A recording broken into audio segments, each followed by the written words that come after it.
ዛሬ ከኔ ጋራ ልጅ ያለን የምንጫወታቸውን 3 ጨዋታዎች በእንግሊዘኛ ምን ብለን እንደምንጠራቸው አብረን እናያለን። የመጀመሪያው አኩኩሉ ነው። አብዛኞቻችን ስንጫወት ያደግነው አኩኩሉ hide and seek እንለዋለን። hide ማለት መደበቅ ነው። seek ማድረግ ደግሞ መፈለግ ማለት ነው። so hide and seek።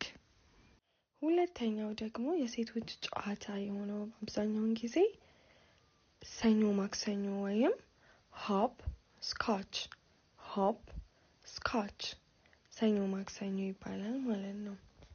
በሶስተኛ ደረጃ ደግሞ ማህረቤን ያያችሁ ወይም ዳክ ጉስ የምንለው ነው ማለት ነው። ዳክ ጉስ የተባለበት ምክንያት ምንድነው?